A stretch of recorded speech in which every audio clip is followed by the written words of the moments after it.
Hello everyone, welcome back to Cooking with the Kid. Today's vlog is going to be a little bit different. It's a tribute vlog to a very special friend of ours who has recently passed away. A lady we affectionately know as Miss Ethel. Miss Ethel was a precious saint that loved us and we loved her. And so this is an attempt to replicate her recipe for deviled eggs. So right here on Cooking with the Kid, a tribute to Miss Ethel. And her picture is right here. So we're going to try to duplicate her famous deviled eggs. They're very simple. If you don't know what deviled eggs are, we'll talk about those in just a little bit. So right now on Cooking with the Kid, Miss Ethel's deviled eggs. Stick with us, won't you? Okay, what we're going to need for this recipe are a dozen eggs, some mayonnaise, some sweet relish, Instapot, the basket that goes in the Instapot, a cutting board. We're going to need a ice bath, and we're going to cook these eggs in the Instapot. We're going to cook them in the Instapot for 2 minutes on high pressure with a cup of water, and then we're going to take them out. We're going to put them in an ice bath for 15 minutes. You're going to let it 15-minute natural release after you cook them for 2 minutes on high pressure. There are several different methods online that tell you how to do this, and so we're going to try this one. And then we're going to make deviled eggs. So let's start with the eggs right now. Okay, you'll notice I have some grade A jumbo eggs. Of course, you can use whatever size eggs that you want to use. We're going to try the big eggs. This recipe, you'll actually use more of the yolks than you do normally. So some of you may put mustard in your deviled eggs, may use some various things in there, but this is what we're going to do. Her deviled eggs were nothing more than mayonnaise, sweet relish, and more yolks mixed together to thicken it up, and those were the deviled eggs. And so that's this recipe, Miss Ethel's version of deviled eggs. That's why I'm dressed up a little bit more than I normally would be. So we're going to take the eggs. This is a little steamer basket for the Instapot. So what I'm going to do is I'm going to take the eggs, I'm going to put them in the basket.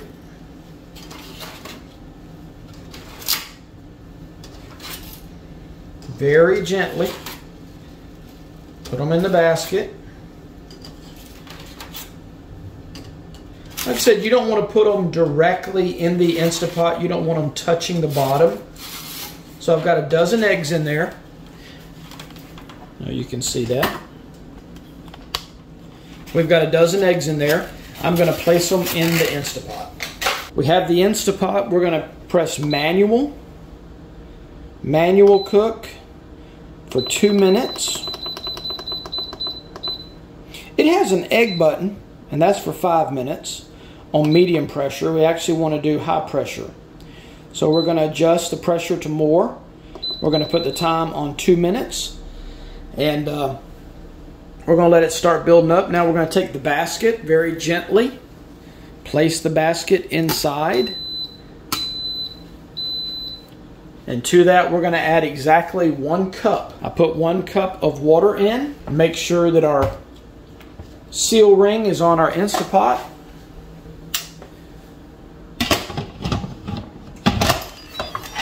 We're going to place the top on it. We're going to set the release to seal, and we're going to let it come up, and then it's going to count down. Now, after it completes the 2-minute cycle, it's going to start counting down when the pressure builds up. And after it completes it, you're going to see the keep warm feature kick on, and you're going to let it naturally release for 15 minutes, and then release the rest of the pressure. Take the top off, and we'll see it from there. First time doing this, everybody. I'm learning, we're learning together.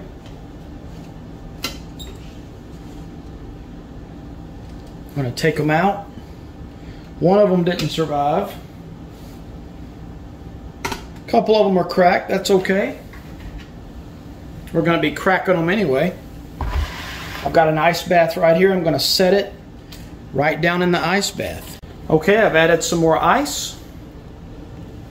We're going to let them sit there for 15 minutes. I'm going to come back and we will continue. Okay, everybody, as you can see, I've taken the eggs out. They've been in the ice bath for 15 minutes. All right, so we're gonna kind of crack each end and kind of gently roll it.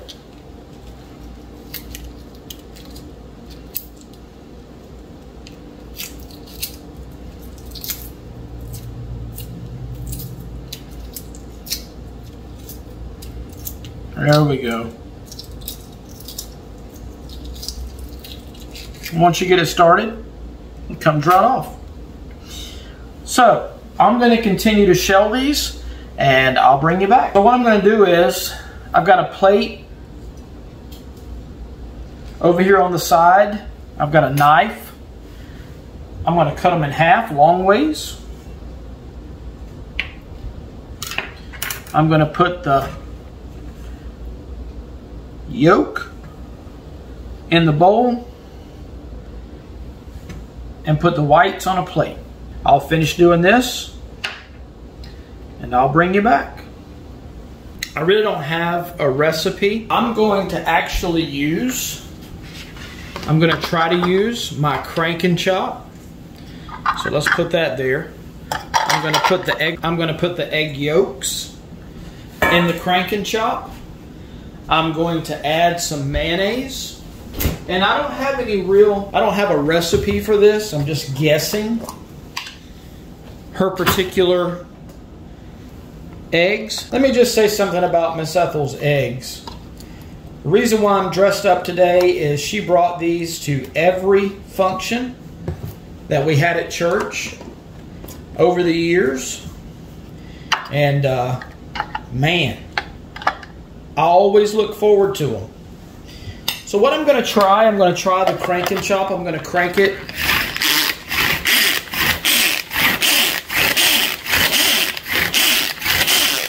Now it should have gotten creamier, and it did. As you can see, I'm going to add a little bit more mayo down in there.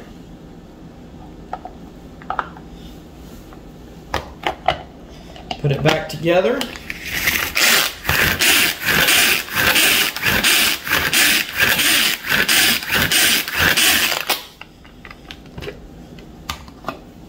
Voila, that got mixed together. Chopped up those egg yolks. I'm going to stir it together some more. And as you can see, it worked pretty good, the crank and chop. So what I'm going to do now is add some sweet relish. Now, not everybody likes sweet relish. Now, before I do that, I'm going to add a little bit of salt, a little bit of pepper. I'm going to add some sweet pickle relish. Not everybody likes relish in their deviled eggs. Not everybody likes deviled eggs. So I'm going to add a couple of big tablespoons of pickle relish, sweet pickle relish. Trying to get everything together. Like I said, I'm just guessing, everybody. The only thing I was given was the ingredients. I'm going to take a Ziploc storage bag. I'm going to spoon in the contents of the yolks into the bag. I've got that Ziploc bag full of the yolks. I've got it all pressed down. I'm going to take a pair of scissors, the small corner out of it. Then I'm going to bring the bag over to the yolks, or to the whites. Something about like... Now, my wife loves mustard in her deviled eggs. The reason why I've always liked Miss Ethel's deviled eggs is, and I didn't know it till recently, is she never put mustard in them. Now, some people will put mustard in them. They'll put some paprika on top for decoration.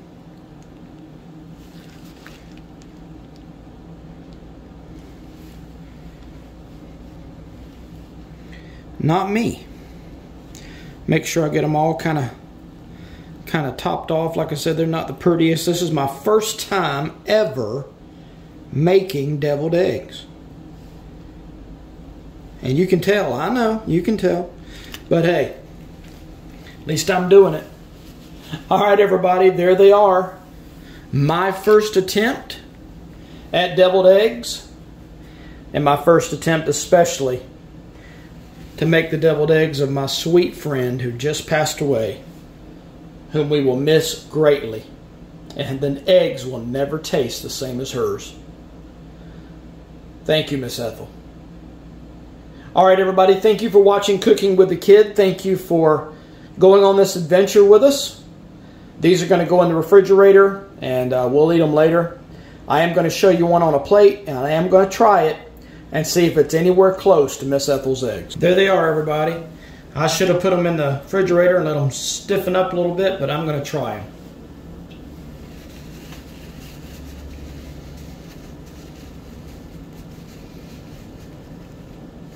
I have to admit, they're pretty close. Man, that's good. Like I said, I need to put them in the refrigerator, let them sit up a little bit, stiffen up, but wow. They bring back memories. All right, everybody, thank you for watching Cooking with the Kid.